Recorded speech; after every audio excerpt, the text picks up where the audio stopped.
Salve, salve, meus queridos! Tudo na paz? Tranquilidade? Nosso assunto agora é Era Vargas. Pessoal, o Vargas governou o Brasil durante 15 anos, de 1930 até 1945. Ele foi o presidente que ficou mais tempo no poder na história do Brasil, tá certo?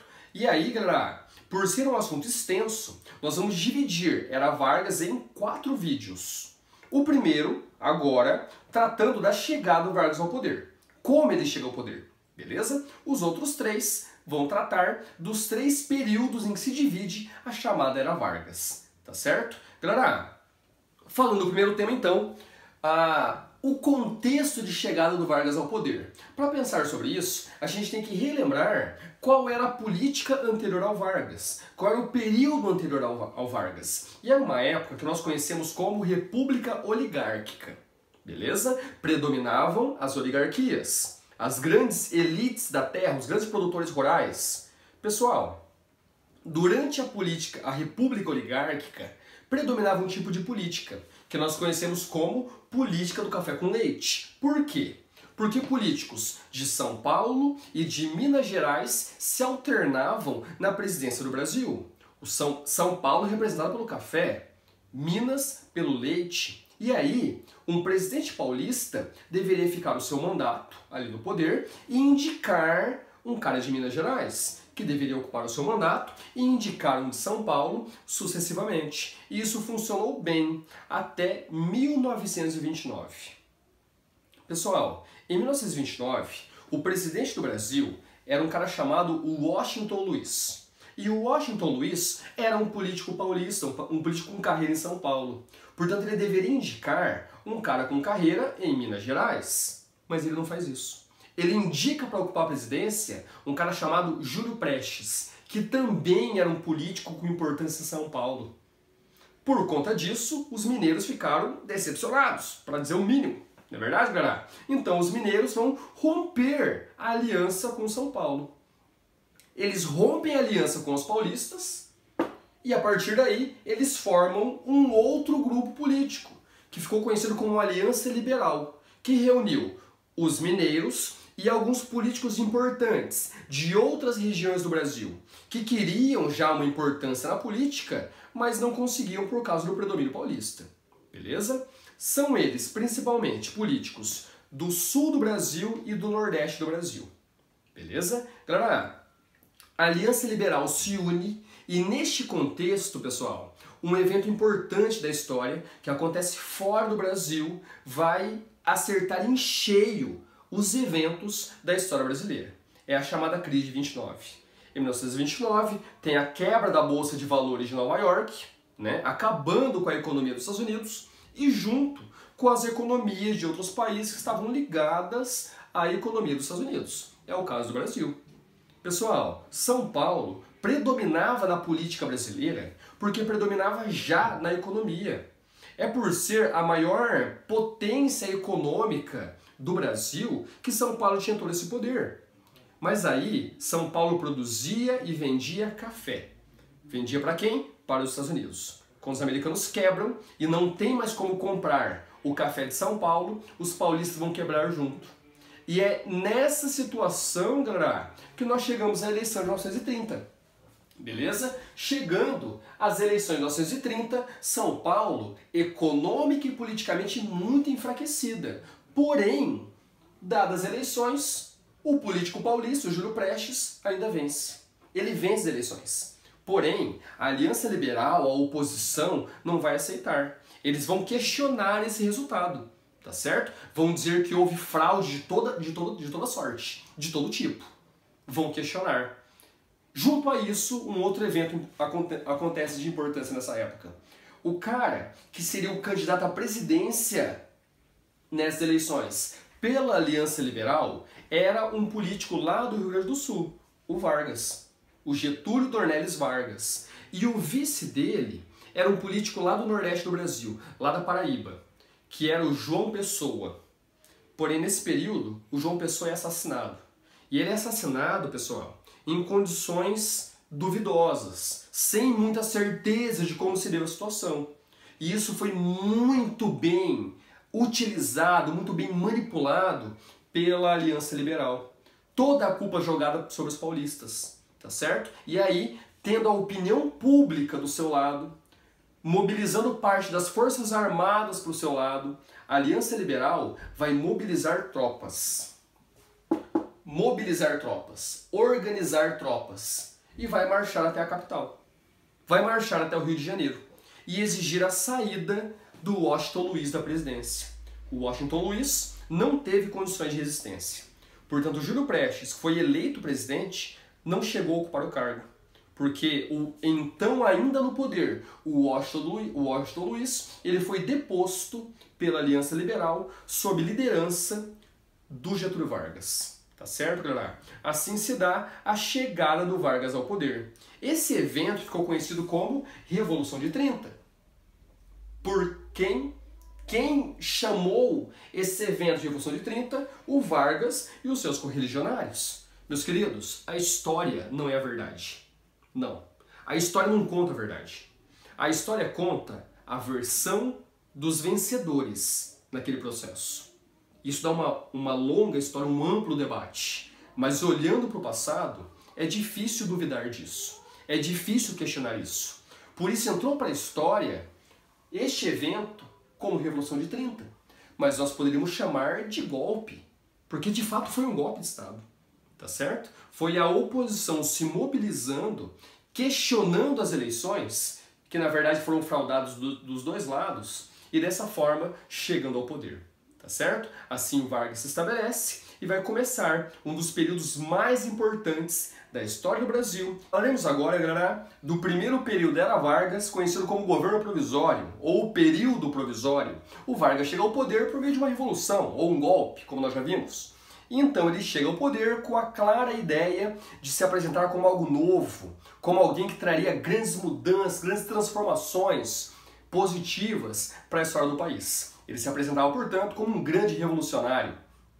Tanto que o período anterior ao governo dele, a época que nós conhecemos como República Oligárquica, durante a Era Vargas, passou a ser chamada de República Velha. Ele se apresentando como novo, como uma novidade. Tá certo? E até hoje alguns autores ainda tratam aquela primeira república de República Velha. Pessoal, o governo provisório, né, Era Vargas, vai de 1930, quando ele chegou ao poder, até 1934, quando uma nova Constituição será criada, assunto que ainda falaremos à frente. Beleza? Pessoal, primeira medida fundamental tomada pelo Vargas. Ele acaba com a chamada política dos governadores, que nós falamos lá no nosso assunto de República Oligárquica. A política dos governadores basicamente era um acordo que existia durante a República Oligárquica entre governo federal e os governadores de estado. De forma que os governadores dos estados, eles tinham total, que eram chamados de presidentes dos estados na época inclusive, eles tinham total autonomia, total liberdade de ação em seus estados, desde que eles apoiassem os interesses do governo federal. Tá certo? O Vargas acaba com isso. Primeira coisa, ele tira do poder todos os governantes, governadores, melhor dizendo, né? Governantes de estados. Ele tira do poder todos os governadores de estados e coloca no lugar os chamados interventores. Interventores eram representantes diretos do governo federal em cada estado. Tá certo? O Vargas fará isso em todos os estados, com exceção de um, Minas Gerais. Lembrando que Minas Gerais, que rompeu com São Paulo, ele foi fundamental na formação da Aliança Liberal que colocou Vargas no poder, tá certo? Então Minas Gerais se mantém intocada com relação aos interventores. Galera, outra medida muito importante tomada pelo Vargas é que ele acaba com as câmaras legislativas. Ele acaba com o poder legislativo em todas as instâncias do país, tá certo? Ele acaba com o poder dos deputados federais, também deputados estaduais, também dos vereadores nos municípios. Acaba com o poder legislativo como um todo, beleza? Outra medida muito importante tomada pelo Vargas, que tem a ver com a questão das leis trabalhistas, é que ele cria um ministério novo. O Ministério do Trabalho, Indústria e Comércio, coisa que não existia até então, tá certo, galera? E esse ministério, dentre várias outras questões, vai regulamentar as questões trabalhistas, tá certo? As relações trabalhistas vão ganhar um ar novo aqui, Beleza? O Vargas vai criar leis, benefícios para os trabalhadores, como, por exemplo, o salário mínimo. Até aqui não existia salário mínimo. O patrão pagava para o empregado o quanto ele quisesse. Aqui o Vargas define um teto mínimo que o trabalhador deveria receber. Beleza? Isso vai melhorar a qualidade de vida do trabalhador mais pobre, de fato vai. E aí, junto a isso, o Vargas vai controlar os sindicatos. Beleza? Os sindicatos, eles não terão total liberdade. Isso vai ganhar muito mais força em períodos posteriores da Era Vargas, no último período, no Estado Novo, mas aqui o controle dos sindicatos já se manifesta. Beleza, galera? Pessoal, outra coisa importante do período é um forte surto de desenvolvimento industrial e, por consequência, urbano. Uma urbanização maior, principalmente São Paulo. São Paulo se destaca como o principal centro industrial e também a maior cidade do país neste período, beleza? Galera, porém, uma outra revolução, um outro conflito acontece nessa época. Porque, na verdade, se você buscar na memória, você vai perceber que o Vargas chega ao poder tirando do poder a elite paulista. A elite paulista, enfraquecida pela crise de 29, enfraquecida pela quebra do acordo entre eles e o Partido Republicano Mineiro, tá certo?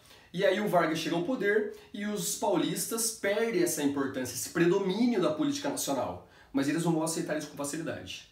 A Revolução Constitucionalista de 1932 nada mais foi, galera, do que a elite paulista tentando buscar de novo o poder e o predomínio que eles tinham antes do Vargas. Eles vão se organizar e de São Paulo vão montar um exército para marchar contra a capital, para marchar contra Vargas, contra o Rio de Janeiro, que era a capital da época. Porém, eles não terão sucesso, tá certo? O Vargas vai enviar tropas para as principais regiões de fronteira do estado de São Paulo e um sangrento conflito vai se estabelecer.